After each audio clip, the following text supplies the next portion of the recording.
بعض مسلمان بچوں کو اس دن شکار بنایا، حبس کا شکار بنایا، اس کے بعد ان کو بیچ دیا گیا، یعنی بری طریقے سے ان کی بیچی۔ اب وہ کیا کریں؟ ان کے لیے دو راستے ہیں، ماں باپ نے تو چھوڑ دیا، یا تو پھر موت ہے، یا انہیں کے ساتھ اسی ظلم کو سہنا ہے۔ تو بعض بزدل لڑکیاں ہیں تو موت کا شکار بن جاتی، بعض لوگ دلیر ہوتی ہے اسی کا سامنا کرتی ہیں۔ اور پہلی پہچان ان کا ٹارگٹ بنانے کا مقصد کیا ہے؟ کیسے لڑکا اس لڑکی کو کس طرح سے کہتا ہے اسلام سیکھنا چاہتا ہے۔ کوئی بھی ہندو لڑکا کسی مسلمان لڑکی کے جا کے سامنے کہتا میں اسلام سیکھنا چاہتا ہوں اور اسلام کی بہت میں عزت کرتا ہوں، اس سے رسپیکٹ کرتا ہوں، اسلام بہت اچھا مذہب ہے اور بہت ہی اچھے سے گائیڈ کرتا، باقاعدہ طور پر کہتا السلام علیکم ورحمۃ اللہ وبرکاتہ۔ چونکہ ان کا مشن ہے اور باقاعدہ طور پر آپ کو بتائیں کچھ ایسی موویز بھی ملی ہیں جس میں اسلام کو ٹارگیٹ بنایا ہے۔ تو اس لیے میری آپ سے مؤدبانہ گزارش ہے، حالانکہ میرے ذہن میں میٹر بھی اتنا ہے کہ میں ابھی 2-3 گھنٹے بیان کر سکتا ہوں، الحمدللہ اللہ سے توبہ کر کے کہتا ہوں، کوئی بڑا بول نہیں، ایک خاکسار انسان ہوں، چھوٹا سا انسان ہوں، لیکن میرا درد میرے سینے میں جو تکلیف ہے کئی دن سے کہ مطلب ایک ادنا سا مولوی، میں چھوٹا سا طالب علم، میں کہاں تک بیان کر کے کیسے یہ ہر گھر میں آپ اپنے بہن کو سمجھائیے، ہر گھر میں یہ اگر مہم چلائی جائے، سب سے پہلے نماز کی آپ پابندی ہو جائیے، آپ نماز اپنے گھر پہ پڑھیے، ساتھ میں بچے سو رہے ہو جگائیے تاکہ بچوں کو معلوم ہو کہ مذہب اسلام ہے کیا۔ بڑی آسانی سے لڑکیاں کنورٹ ہو رہی ہیں، تو سب سے پہلے نماز کی پابندی رکھیے، ہو سکے روزانہ گھر میں صلاۃ و سلام پڑھیے تاکہ ماحول جگمگاتا رہے، کوئی سوتا ہو تو جاگ جائے وہ بھی نماز پڑھ لے، سلام کی بلند آواز سے، کتنا پیارا لہجہ اس میں، کتنی مٹھاس ہے، یا نبی سلام علیکہ، یا رسول سلام علیکہ۔ جب یہ سلام گنگنائیں گے، اگر کوئی سوتا ہوگا تو انشاءاللہ ضرور بیدار ہو جائے گا، نماز کا عادی ہو جائے گا۔ تو سب سے پہلے نماز کی آپ پابندی رکھیے، انشاءاللہ جب آپ کے بچے نماز پڑھیں گے تو ان کے دل میں خود اسلام کی عزت پیدا ہوگی، اور اردو کا ماحول قائم کریے، اپنی بچیوں کو قرآن کے ساتھ ساتھ اردو ضرور پڑھائیے، جب آپ اپنی بچیوں کو اردو پڑھائیں گے تو فاطمہ کی سیرت کتاب ضرور لا کے دیجیے آپ، اور یہ نہیں کہ لا کے دے دی اور پھر لاپرواہی کی، باقاعدہ طور پر ایک ٹائم ٹیبل بنا دیجیے کہ آپ کو ہندی انگلش کی کتابیں 7 سے 10 بجے تک پڑھنا، لیکن 10 سے 10:30 تک آپ کو حضرت فاطمہ کی سیرت پڑھنا ہے۔ آپ باقاعدہ طور پر دسترخوان لے کے جیسے ساتھ میں بیٹھے ہیں کھانے کے لیے، اسی طرح سے ڈنڈا پکڑیے، اور گرمی برتنے کی ضرورت نہیں ہے کہ نام لگا کے آپ کی بیٹی چلی جائے گی۔ اب پیار کرنے کی بات نہیں ہے، ڈنڈا پکڑیے اور نصیحت کریے، سوئے فجر اگر سوتا ہے اور بیٹی سوتی ہے، ماریے پیٹ پر ڈنڈا، پڑھ نماز۔ جب نماز پڑھے گی اسلام کی محبت اس کے اندر ہوگی۔ کتنے باپ کوما میں چلے گئے بچوں کی حرکتوں کی وجہ سے، بچیوں کی نوجوان لڑکیوں کی حرکت کی وجہ سے۔ تو کیا ہے یہ ہماری کمی ہے، ہمارے ماں باپ کی کمی ہے، ہم نے اور میں اسکول نہیں گیا تو بڑی ناراضگی، ایک وقت کی نماز نہیں پڑھی تو کوئی ناراضگی نہیں، کیا یار کیسے مسلمان۔ ابھی سوشل میڈیا پر بہار میں ایک دن میں 3 وقت کی نماز چھوڑی بچوں نے، تو LCD اس نے زمین پر ماری، پوری محلے کے لوگ ارے مت توڑو، نہیں سامنے پٹکی پٹکی ماری، انہوں نے ہمارے بچوں نے 3 وقت کی نماز چھوڑی۔ یار اس نے 3 وقت کی، آج ہے کوئی اس میں جو LED توڑ دے؟ ہم یہ نہیں کریں توڑ دو، لیکن یہ حوصلہ تو ہونا چاہیے کہ اگر ہمارے بچوں نے نماز نہ پڑھی LED توڑ کے رکھ دیں گے، ہم 3 وقت کی نماز چھوڑ کے LED توڑ دو، لیکن ہم تو خود LED کھول کے بیٹھ جاتے ہیں۔ تو صاحب جو ہمارے اندر کمی ہے تو پھر ہمارے بچوں کے اندر وہ کمی کیسے نہیں آئی گی؟ 3 وقت کی نماز چھوڑنے میں اس نے 2 پٹکی ماری، کچھ سلامت کی پھر اٹھا پٹکی ماری۔ تو اگر ہم اپنے بچوں کو LED توڑنے کے لیے ہم نہیں کریں، ہم توڑ دو، کم سے کم اگر بچوں نے نماز نہیں پڑھی ایک ڈنک مار سکتے ہو، اتنا بھی نہیں ہوگا آپ سے،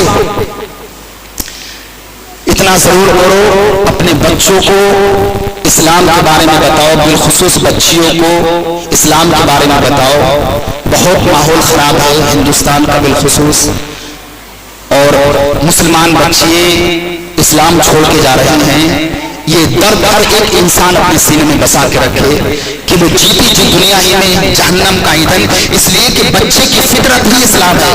کلو مولود یولد علی الفطرۃ الاسلام، ہر بچہ فطرت اسلام پر ہی پیدا ہوتا ہے، وہ کسی مذہب میں پیدا ہو۔